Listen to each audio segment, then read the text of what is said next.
Y a empezar.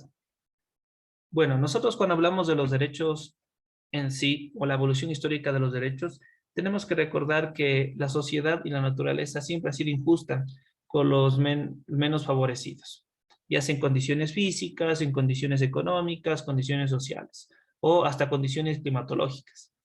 Entonces, la desigualdad siempre ha existido desde antaños, desde las bases de la humanidad. ¿Ok?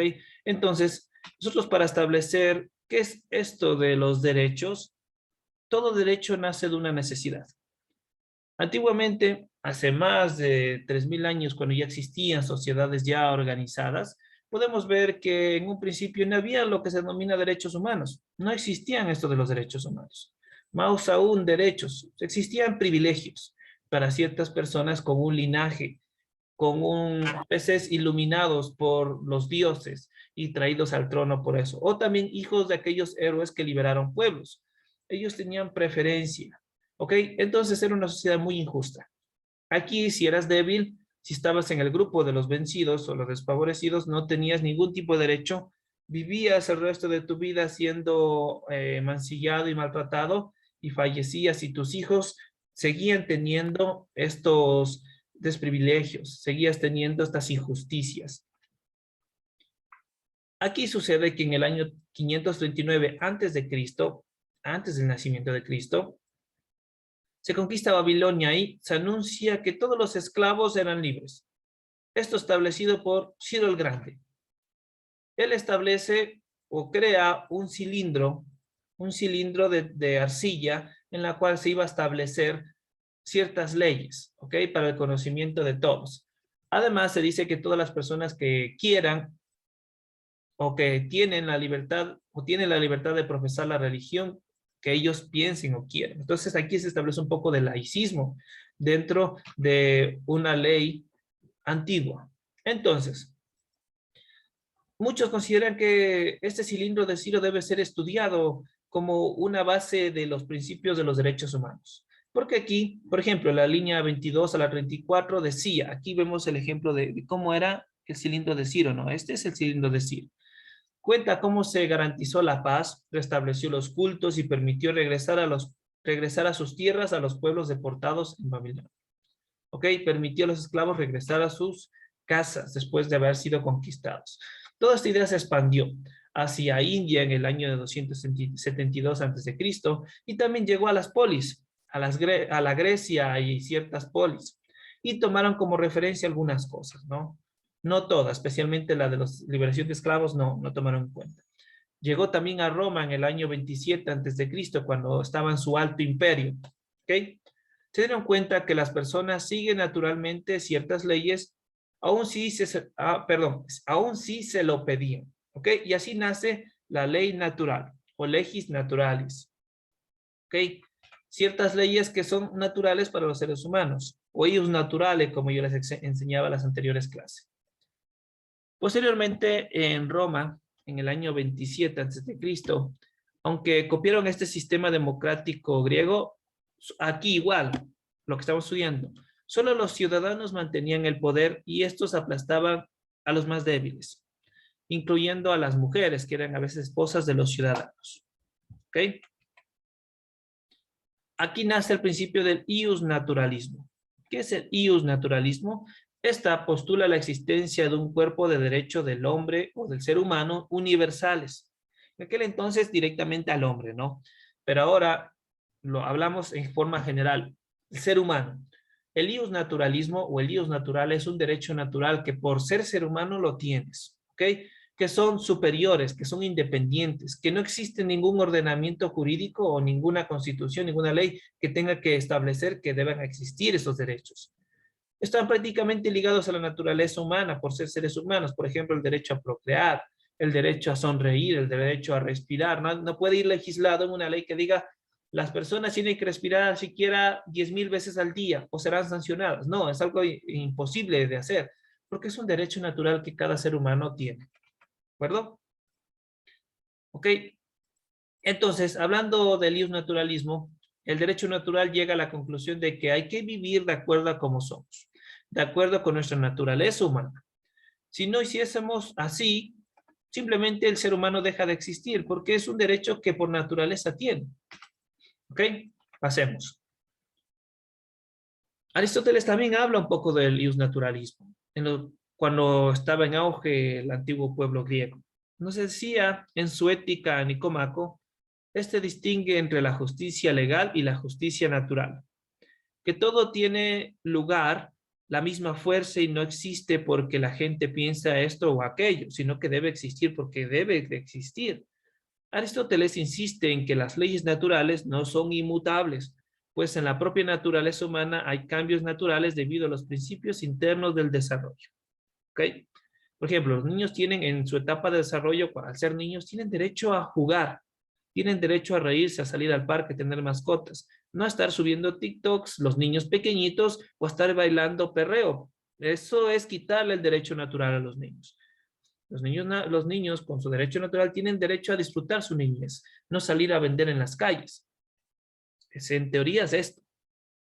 Y el ser humano tiene como rasgo fundamental la racionalidad que permite indagar en la vida característicamente humana. ¿Ok? Luego pasan varios años. 1000 años después vamos a ver un cambio importante. Esto lo da Gran Bretaña. Aquí aparece la Carta Magna o la denominada Gran Carta, es decir, una de las primeras cartas magnas con poder jurídico estatal, como Estado. Esta tiene su origen en Inglaterra, donde era conocida como Magna Carta Liberatium. Liberatium por la libertad que otorgaba. Fue un documento inglés aceptado por el rey Juan I de Inglaterra, o Juan sin tierra le decían, porque aquí le quitaban las tierras o les quitaban los privilegios del rey como tal, ante el acoso de los problemas sociales y las grandes dificultades en la política exterior. Fue elaborada después de tensas complicaciones y reuniones en la cual, después de varias discusiones, los nobles de la época crean esta carta y finalmente es aplicada pues en Londres en el año de 1215. ¿Qué hacía esta Carta Liberatum? Nadie podía invalidar los derechos de las personas, ni siquiera el del rey. Es decir, le quitaban poderes al rey. Antes el rey mandaba, por ejemplo, a robar a la esposa porque era simpática y se la traía a su aposento. Ahora no. Las personas tenían derechos por ser personas. ¿Ok? A pesar de que los reyes y la nobleza les diera la gana de hacer locuras. A veces el rey pasaba por, digamos, en un establecimiento que hacía pan. Ingresaba y se podía llevar todo el pan. Nadie le pagaba. ¿Ok? Era muy injusta esa sociedad, ¿de acuerdo? Entonces, esto en pocas palabras lo que hace la Carta Magna y también ciertas cosas dentro del Estado, pero hablando de derechos era esto. Nadie podía invalidar los derechos de las personas, ni siquiera el del rey. Posteriormente, aparece una modificación a las leyes y a la Constitución de Gran Bretaña, que aparece en el British Petition of Rights, en el año de 1628, ¿de acuerdo? ¿Qué sucede aquí? Establece aquí las libertades específicas en materia de que el rey no podía violar estas leyes, no podía inmiscuirse. Es decir, endurecen las leyes que ya estaban establecidas antes. Aquí nace el Parlamento inglés, muy parecido al Parlamento griego antiguo, en la cual las personas de conocimiento ingresaban a ser parte del Parlamento para diseñar leyes.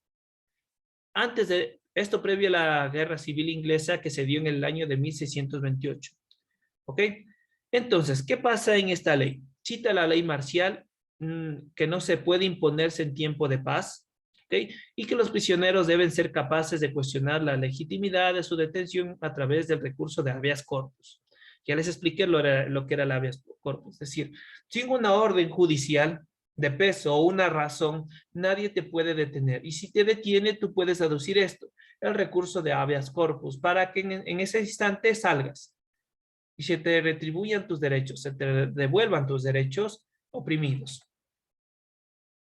Entonces, aquí se establece limitaciones a los poderes del soberano y establece los derechos del Parlamento y las normas para la libertad de la expresión del Parlamento. Es decir, ahorita el Parlamento, antes cuando el rey tenía todos los derechos, nadie podía opinar nada ni podía decir nada.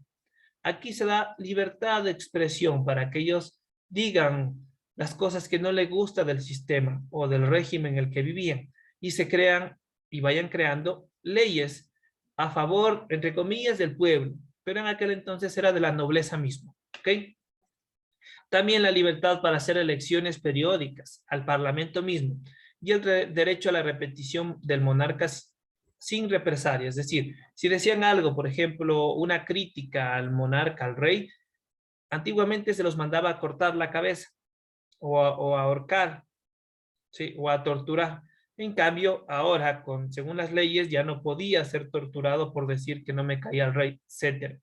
Todo esto también lo impuso, en teoría, John Locke, ¿de acuerdo? Un gran impulsador de la eliminación de la monarquía absolutista, que posteriormente va a ser base para la independencia de los Estados Unidos, ¿ok? En teoría.